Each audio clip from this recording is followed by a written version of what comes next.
Project You, building the blueprint for your best year yet in 2026.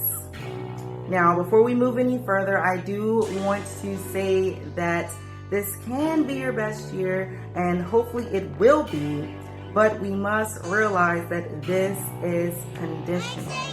And in order for us to be able to create this incredible life, there are some things that we're going to have to do.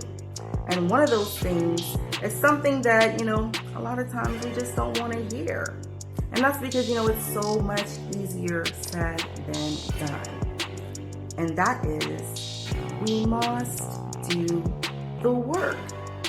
In order for us to see anything come into fruition, when you're planting seeds in a garden, in order to be able to see that beautiful orange tree, you must put the seed in, and not only put it in, but water it. And then you have to give it time. Nothing happens overnight. So, it's conditional.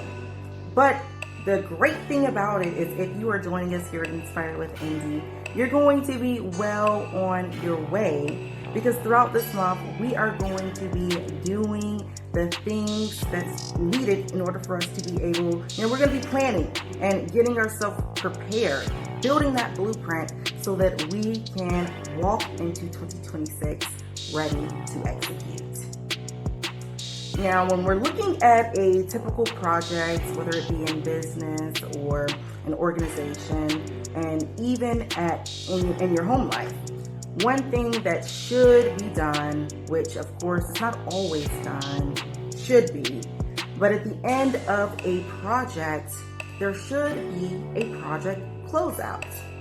And for all of my military folk out there, this is comparable to an AAR, which is an after action report. So this is where you assess how the previous project went. You're going to ask questions like, what went wrong? What went right? What are some things that we may be able to improve upon? Maybe we need to refine some systems or even get rid of some processes that just didn't work. This is where we're able to really review and reflect on how things went, so the next time that we go into that same type of project or one that is similar, we will be prepared and, be a little bit better than we were before. But of course, everything does take time. So this is the same thing that we are going to want to do for ourselves. Remember, we're the best project, the most important project that we will ever work on. So I really want for us over this next week to take some time, whether it be a couple of hours or even a couple of minutes. Some people, they like to get a little bit deeper than others. And from my point of view, there's nothing wrong with getting deep. I'd rather sit for 2 hours any day doing some self-reflection rather than going and watching a movie. But, everybody has their priorities and the things that they like. And that is the same reason why some people advance a little bit further or quicker than others. And there's absolutely nothing wrong with that, because everyone wants different things out of life. And, that's completely okay.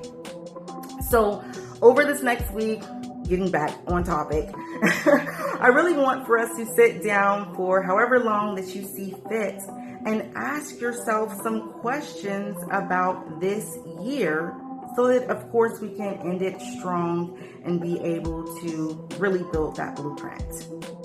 So you're going to want to ask yourself questions like, what went right in this year? What are some things that maybe didn't go so right? Where are some areas that you can improve upon? What are some things that you really accomplished throughout this year? Because you want to take some time to kind of give yourself a pat on the back and say, yes, I did that right. I did that good. Because it shouldn't be all about, the things that you didn't do right. But most of all, and most importantly, I think one of the biggest questions that we're going to want to go ahead and ask ourselves now, so that we can be prepared to, do the things and do whatever the answer to that question is. And that is, what are some things that we need to release in 2025? leave those things behind so that we can jump into 2026 with a fresh mind, a clear mind. Maybe there are some people that you need to get rid of. Maybe there are some relationships that you just have to tell them, I mean, I don't think that this is going to work. Maybe there are some, habits that you have to let go in order to be able to really be focused, have that tunnel vision as we go into 2026. So the intent here is to close out 2025 with the right mindset, with the proper planning, so that we can be able to move forward throughout the rest of this month and continue creating the best life and the best year.